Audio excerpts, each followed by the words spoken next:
Salut tout le monde, c'est Antoine de la chaîne Tonyphone. Donc comme annoncé dans ma précédente vidéo, je vous présente aujourd'hui le déballage du nouveau Xiaomi Mi 6 que j'ai réceptionné tout récemment, enfin juste ce matin. Donc je l'ai commandé en France. Je vais donc présenter ce qu'il y a dans le contenu de la boîte. C'était un smartphone que j'attendais avec pas mal d'impatience, dans le sens où j'ai toujours beaucoup aimé utiliser le Xiaomi Mi 5 ou même le Xiaomi Mi Mix. J'ai toujours aimé l'interface et même la taille relativement compacte encore de leur smartphone. Donc j'ai décidé de vous présenter le nouveau Xiaomi Mi 6, déjà son déballage, et ensuite je ferai une vidéo où je vous parlerai de mon ressenti après utilisation. Il s'agit d'une version 6 Go avec 64 Go d'espace de stockage. Et théoriquement, il est en couleur noire. Donc je l'ai commandé en France. Par contre, ce qui m'a surpris, c'est que dans le colis, j'ai reçu un adaptateur. Du coup, je pense pas que ce soit une version qui est réellement destinée à l'import. En fait, c'est plutôt le revendeur qui, lui, ensuite s'engage à redistribuer les connecteurs et les équipements pays par pays. Donc ça, c'était clairement à part dans la boîte. Les écouteurs que j'ai reçus avec sont un peu inspirés de ce que fait Apple, sauf qu'ils sont un petit peu crades, je crois. Ouais, vous voyez, je viens de les recevoir, je ne les ai pas encore déballés, et puis ils sont un petit peu abîmés, un petit peu dégueulasses. Ils sont tagués Phonedroid, donc il a été commandé sur le site de Phonedroid, donc apparemment c'est eux qui fournissent directement et qui recomplètent les kits lors des commandes. Donc un petit bémol au niveau des écouteurs qui sont déjà un petit peu cracra, c'est pas terrible. Enfin bref, c'est pas ce qui nous intéresse aujourd'hui. Je vais donc maintenant vous présenter ce qu'on trouve dans la boîte d'origine du Xiaomi Mi 6. On va le déballer. Donc pas d'infos particulières sur la boîte, on arrive juste à traduire 835, donc ça je pense que c'est lié au processeur Snapdragon. Vous avez 5,15 qui est lié lui à l'écran, donc c'est un écran Full HD 5,15 pouces. Connectique 4G, 3G, 2G.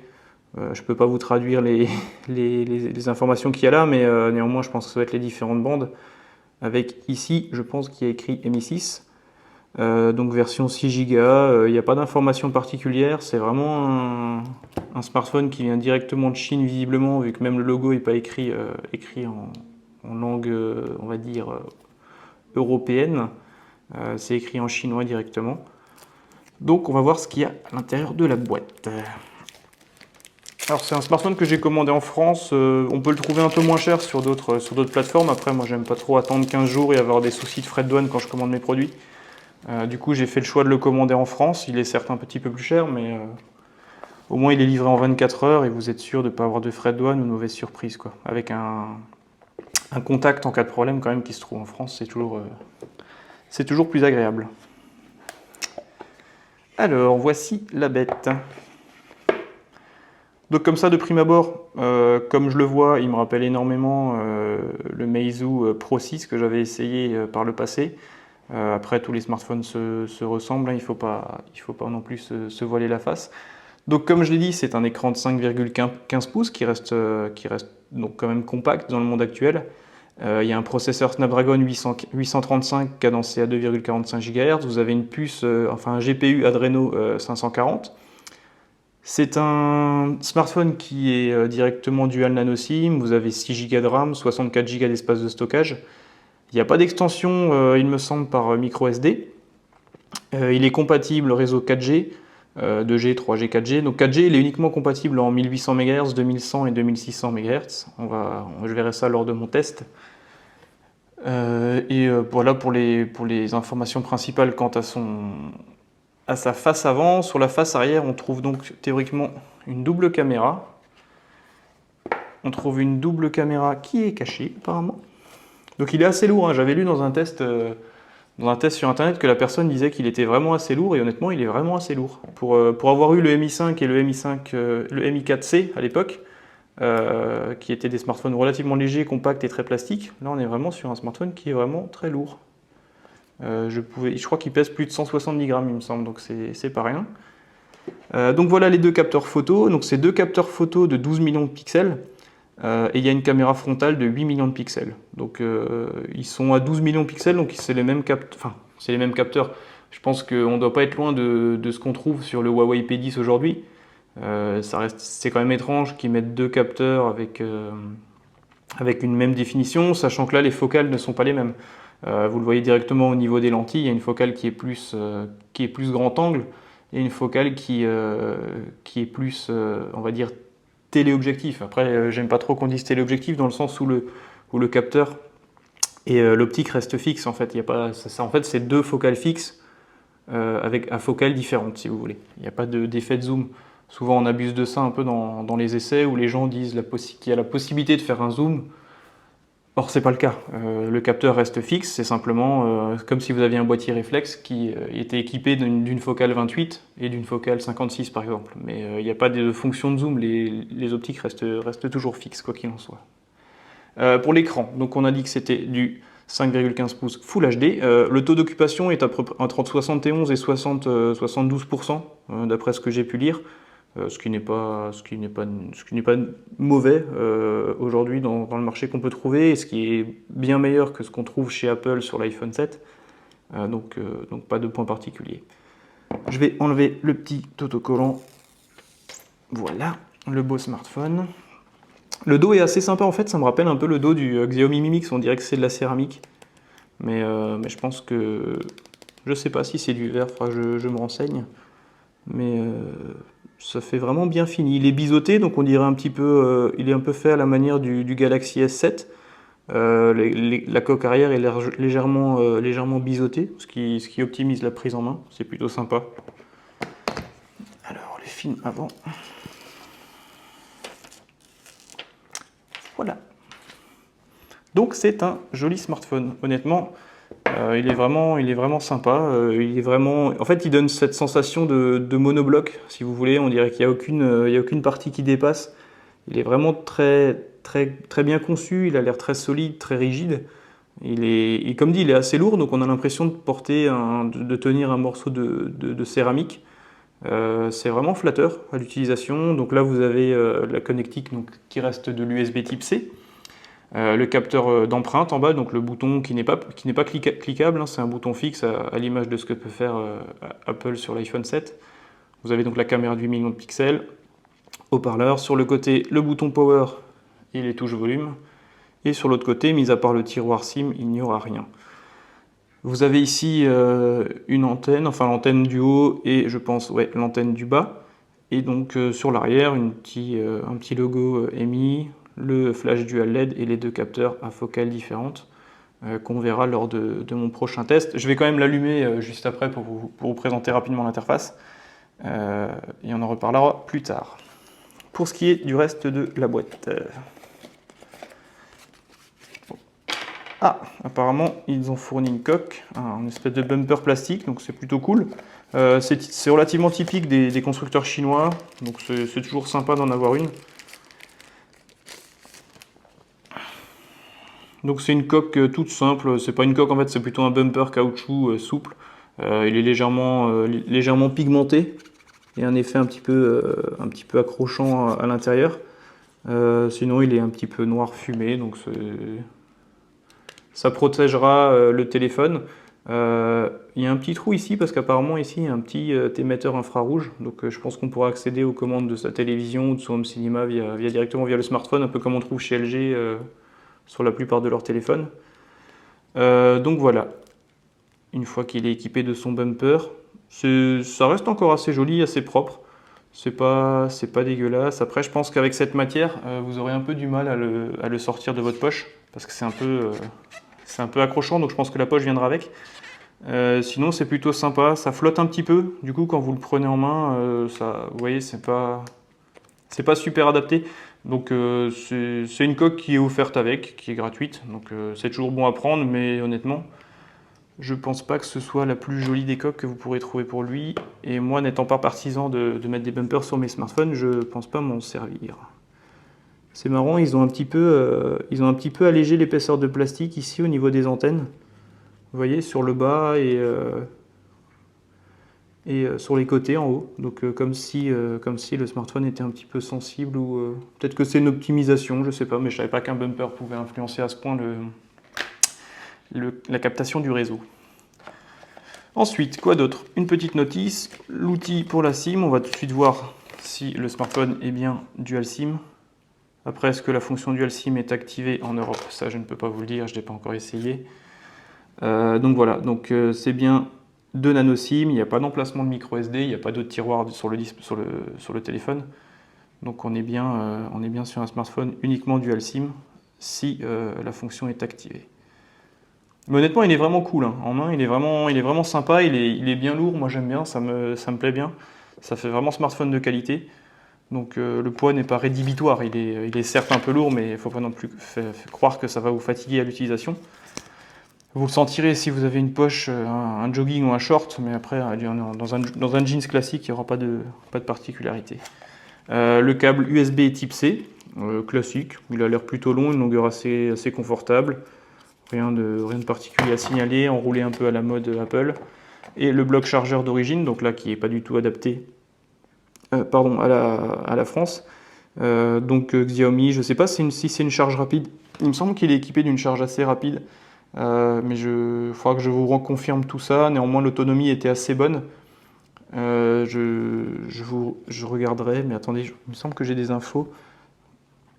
Ouais, sur les tests qui avaient déjà été faits, en fait, au bout de 15 minutes, vous aurez 25% de charge. Au bout de 30 minutes, 54%, 45 minutes, 81%, et au bout d'une heure, vous serez à 93%. Le temps de charge pour un pack complet, c'est 1h15. Donc ça reste acceptable. Un quart d'heure, vous gagnez 25%, donc c'est toujours plutôt cool. Et donc ça, c'est le petit adaptateur français fourni par Phoneroid qui se met dessus. Voilà. Donc ça se monte plutôt bien, ça ne bouge pas, c'est un peu de traviole. Moi, je suis pas adepte d'utiliser ce genre de choses parce que c'est des prix généralement qu'on a à proximité de son lit ou ce genre de choses. Donc moi, je préfère utiliser un bloc chargeur d'un iPhone ou d'un Samsung ou d'un truc qui reste généralement dans les placards, qui est certifié CE et auquel vous risquez d'avoir un peu moins de surprises.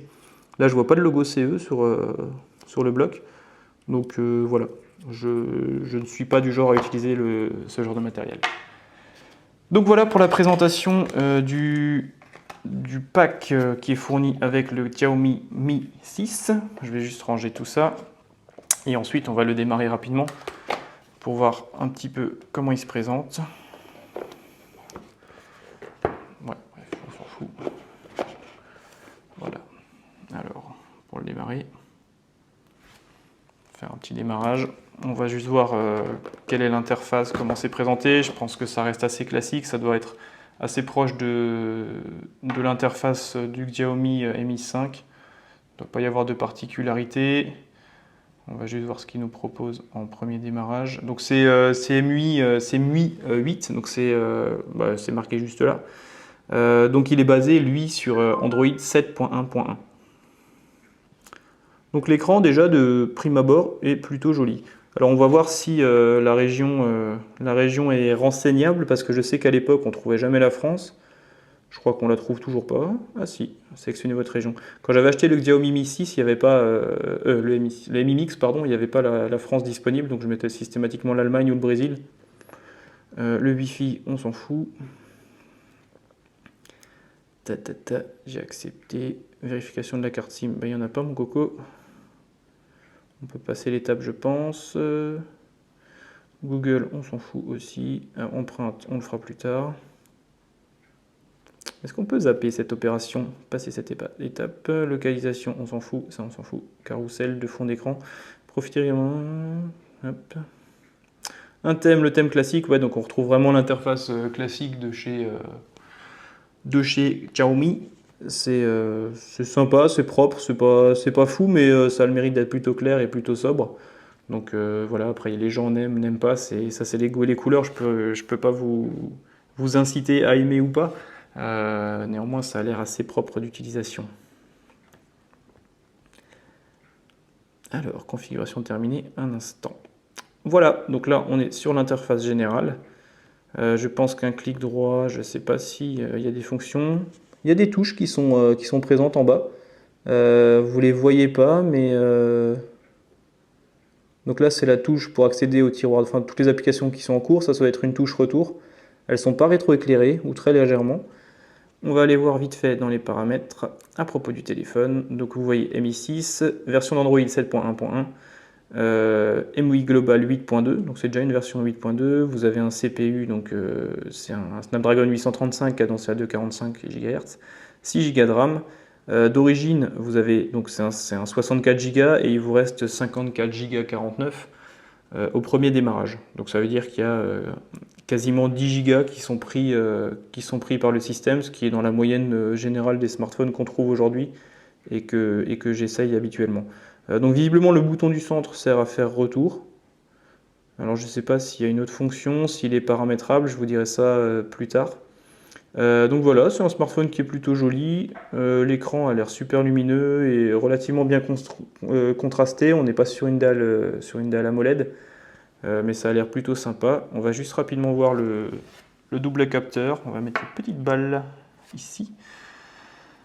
On s'en fout de ça. Alors je ne sais pas si vous voyez, parce que je vois pas ce que vous voyez, mais ouais, bref.